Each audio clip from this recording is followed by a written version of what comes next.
আজকে বাসায় কারা আসলো, কি কি আয়োজন থাকলো তার কিছু অংশ।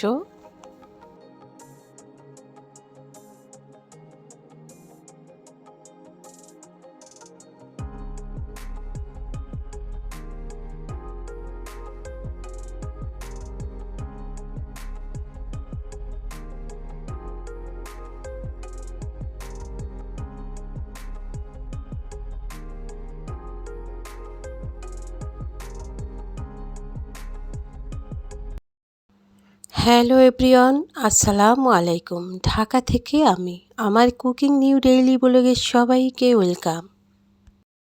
সবাইকে শুভ সকাল জানিয়ে আরও একটি ব্লগ শুরু করলাম। নতুন দিনের নতুন আলো, আরও একটি দৈনন্দিন কাজকর্ম নিয়ে ব্যস্ত হয়ে পড়েছি আমি। আর একটু এক্সট্রাভাবে ব্যস্ত হয়ে পড়েছি কারণ গেস্ট আসবে আমার বাসায়। আলহামদুলিল্লাহ, গেস্ট তো আসে, এটা আল্লাহ তাআলার নেয়ামত। মেহমান মানে আল্লাহর নেয়ামত। তো আমি ভীষণ খুশি। তো কারা আসছে দেখতে থাকুন আর কি কি আয়োজন চলছে। আর অবশ্যই আমার এই ছোট্ট পরিবারে যারা জয়েন হয়ে গেছেন অসংখ্য ধন্যবাদ। এই দেখুন আমি ব্যস্ত, মাংস ভিজিয়ে রেখেছি, একটার পর একটা রান্না। এই সিমাই দেখলেন রেডি করতেছি। আম্মুকে বললাম, আম্মু তুমি একটু আমাকে হেল্প করো, ডাইনিং টেবিলটা একটু মুছে দাও। কিন্তু সমস্ত জিনিস নামিয়ে তারপরে মুছতেছে দেখুন। তো এভাবে হাতে হাতে কাজ করলে একটুখানি আমারও ভালো লাগে, একটু আমিও হেল্প পাই। তা না হলে একলা তো রান্না বান্না সব করছি, আর যেই পরিমাণের গরম পড়েছে সেটা বলার বাইরে। প্রচণ্ড গরম। তো আমি বিছানাগুলো তো গুছিয়ে দিয়েছি, তারপরে দ্রুত একটু খাবো না, তার আগে হ্যান্ড টয়েলটা কালো হয়ে গেছে, ভাবলাম একটু চেঞ্জ করে দিই, যেহেতু হাত মুছতে হয়। তো মেহমান আসবে তাই আজকেই চেঞ্জ করে দিই, তাই ব্যস্ত হয়ে পড়েছি সেটার জন্য। তারপরে আমার মানে ১টার থেকে ২টার মধ্যে সব কমপ্লিট না হলে ভালো লাগে না। মেহমান আসবে, একটু কথা বলবো, একটু সময় দিব, গল্প করব। এইদিকে দেখি কিচেনের যে টিস্যু বক্সে টিস্যু নেই। তো ভাবলাম এটাও কিন্তু আমার জরুরি, এটা আমি সেট করে দেই। তো এজন্যই। আর যদিও ওই টি টেবিলের নিচে একটা আছে টিস্যু বক্স, টিস্যু ভরা, তো এখানে তো আমার রান্নাঘরে লাগে সেজন্যে। তো প্রিয় পরিবার, ভিডিওটা স্কিপ না করে শুরু থেকে শেষ পর্যন্ত দেখবেন, আশা করি অনেক ভালো লাগবে। ভালো লাগলে দেখবেন, ভালো না লাগলেও দেখবেন। হয়তো দেখতে দেখতে ভালো লাগা হয়ে যেতে পারে আমার এই ছোট্ট পরিবারে। তো এখন এই যে এটা হচ্ছে লাচ্ছা সেমাই, এটা দিয়ে মুনাফা সেমাই বা ক্রিম সেমাই তৈরি করেছিলাম, এভাবে করিনি। তো এই দিকে শুধু কাজই করছি, রান্নাও করছি, গল্পও করছি। আর পেঁয়াজ কুচি করে রেখেছি এক বক্স আগের দিন। তো এই যে চিংড়ি মাছ ভুনা হয়ে গেল, এখন আমি রোস্ট বসাবো। আর তার আগে এখানে আমি সরিষা ইলিশ করব। পেঁয়াজ বাটা দিয়েছি, হলুদ মরিচ, সামান্য জিরা, একটুখানি ধনিয়া, যেহেতু সরিষা দিব। ভালো করে কষিয়ে এখন সরিষার যে পেস্ট করে রেখেছিলাম, পাটাই বেটেছি, তো দিয়ে দিলাম। সরিষা ইলিশ করব বিধায়, যেহেতু আমার মেহমান তো সব সময় আসে না, যতটা কষ্ট হোক যা টার্গেট করেছি ওইটা আয়োজন করব। তবে প্রচণ্ড পরিমাণ গরম পড়ে গেছে, মাথায় তাপ নেওয়া যাচ্ছে না, বা বেশি দ্রুত তাড়াহুড়া করলে আমার পুরো মাথাটা যেন কেমন করে। তো হলুদ আর সামান্য লবণ দিয়ে মাছটা মেখে রেখেছিলাম, এখন দিয়ে দিচ্ছি। গ্রেভিটা ঘন হয়ে গেলেই তারপরে আমি নামাবো। তো অনেক দিন পর সরষে ইলিশ করলাম বন্ধুরা, অনেক দিন পর। কার কার পছন্দ কমেন্ট করবে অবশ্যই। তো এখানে কিছুটা কাঁচামরিচ দিচ্ছি, ধীরে সুস্থে হোক, এদিকে অন্য কাজ। তো সরষে ইলিশটা অনেকটা সময় নিয়ে এখন হয়ে গেছে, ঠান্ডা হলে আরেকটু ঘন হয়ে যাবে আর কি। ক্যামেরার যে কালারটা একটু চেঞ্জ হয়ে আসছিলো, আমি জানিনি, সেজন্য একটু এরকম সাদেশে লাগছে, পরে জেনে আবার আমি চেঞ্জ করেছি। এই মাংসতে তো হাতে ভালো করে এমনভাবে মেখে নিয়েছি, এতটা সময় মনে হচ্ছে অর্ধেকটা রান্না হয়েই গেছে সমস্ত মশলা দিয়ে। তো মাংসটা এখন আমি বসিয়ে দিয়ে এই চুলায় আবার বসিয়েছি রোস্ট করব সেটার জন্য। তো এই মেহমানদের ঈদের পরের দিনই আসতে বলেছি, ঈদের দিন তো মাংস নিয়ে ব্যস্ত থাকি, পরের দিন আসতে বলেছি। তো তারা অনেক দূরে গিয়েছিলো, এই জন্য আর মানে বলেনি আর কি আসতে। তো এই জন্যই আজকেই আসবে। তো আমি তো এদিকে আমার অনেকটা সময় উপকরণ দিয়ে রান্নাটা হয়ে গেছে, রোস্ট। এখন আমি ঘি দিব, ঘি দিয়েই নামিয়ে নেব। রোস্টে আছে 3 রকমের বাদামের পেস্ট, গুঁড়ো দুধ, লিকুইড দুধ কিছুটা, আর আছে ঘি তো দিলাম দেখলেন, সামান্য হালকা একটু মরিচের গুঁড়া, কাঁচামরিচ দিয়েছি, আর দিয়েছি 3 রকমের বললাম বাদামের পাউডার, সেটা দিয়েছি, একটু টক দই, লেবুর রস। লেবুর রস না দিলে টক দই দিলেই হয়, টক দই দিলে লেবুর রস লাগেও না। তো ভালো করে কষিয়ে এভাবে, ব্যাস। আর কিছুটা পেঁয়াজ বাটা দিয়েছি, সামান্য আদা বাটা, তো দিয়ে মানে একটু ফ্লেভারটা আসবে। ভালো করে কষিয়ে রোস্টটা এত মজার হয়েছে, একটুখানি চিনি দিয়েছিলাম। তো আমার রোস্ট রেডি। তো এর মধ্যেই ভাবলাম এত গরম পড়েছে, মাঝে মাঝে তো অনেক ধরনের রেসিপি করে খাই নিজেরা। তো মেহমানের জন্য আমি আজকেও পুডিংটা তৈরি করছি। প্রচুর গরম, ঠান্ডা ঠান্ডা এক পিস যদি পুডিং খাওয়া যায় সর্বশেষে, খুব ভালো লাগবে, তাই না? তো সেজন্য পুডিংয়ের ফুল রেসিপিটা তো আমার একটা ব্লগে দেওয়া আছে, বন্ধুরা দেখে নিতে পারো, একদম আমি সহজভাবে দেখিয়ে দিই।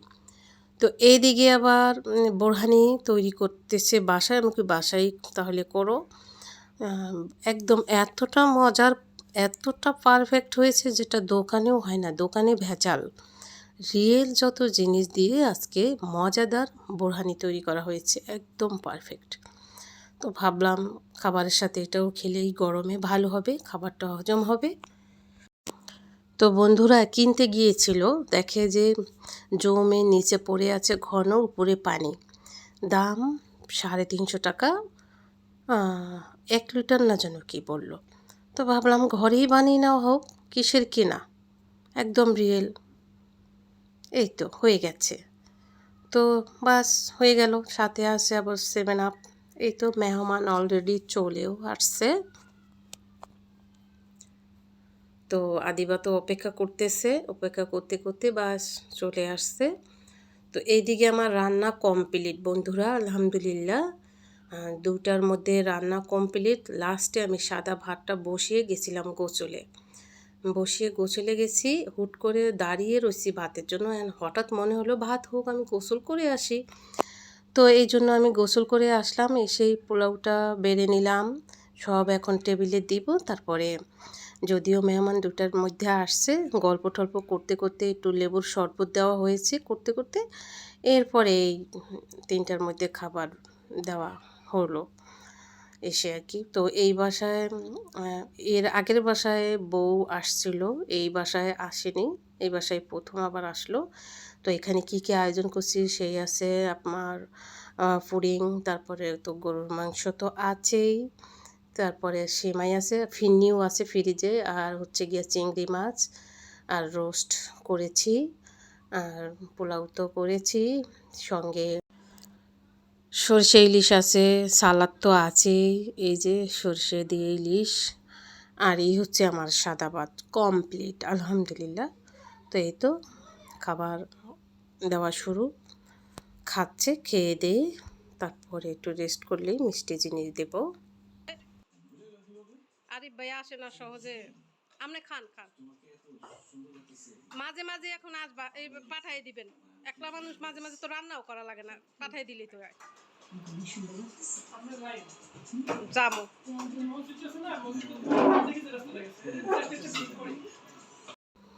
খাবার খাওয়া হচ্ছে, সাথে গল্পও হচ্ছে, আর দেখে ভালো লাগলো আমার শাশুড়ির, আসলে তারা বোন ভাই কেউ নেই, তাদের ছেলে সন্তানরাই তো স্মৃতি, তাই না?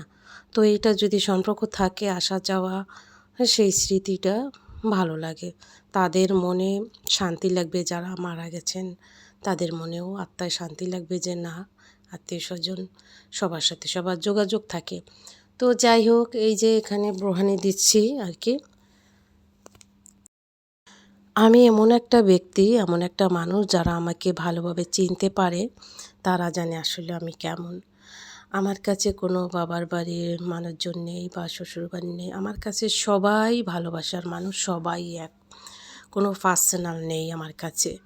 সত্যি এটা কাউকে প্রমাণও আমি করতে চাই না। মহান আল্লাহ তাআলাই হচ্ছে সবচেয়ে বড় প্রমাণ। কিন্তু যে মনে কষ্ট দেয় কিংবা যে সবচেয়ে হিংসা করে বিলাসিতা বা কোনো রকমের ভালোভাবে চলাফেরা সমস্ত কিছু যে হিংসা করে, যার ভালো লাগে না, তাকে আমি পছন্দ করি না, তাকে অ্যাভয়েড করে চলি। সমাজে সেসব দু একজন মানুষ কিন্তু ভালো নেই, ভালো থাকেও না, এটাই ভাবতে হয়। তো দেবর হয় সম্পর্কে আপনাদেরকে বলে দিচ্ছি, পরিচয় এখনও দেইনি। আমার প্রিয় বন্ধুরা যারা আছেন, আমার খালাতো দেবর, দেবরের ওয়াইফ, এই তো।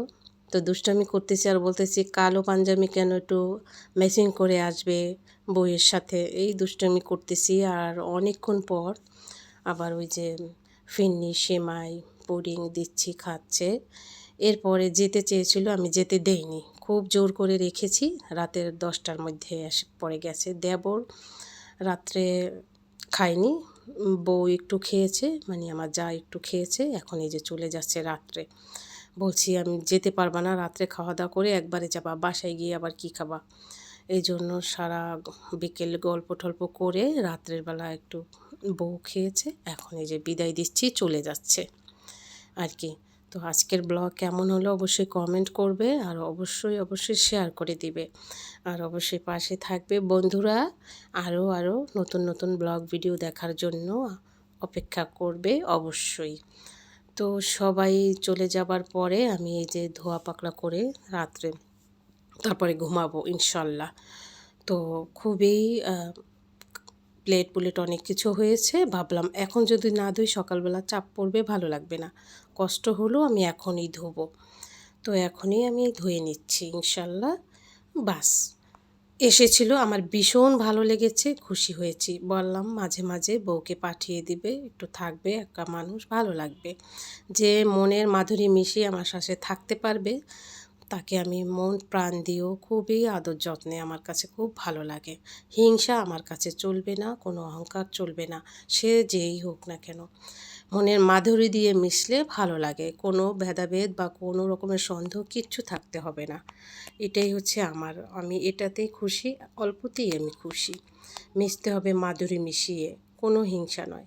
তো সবাই ভালো থাকবেন। আসসালামু আলাইকুম, আল্লাহ হাফেজ।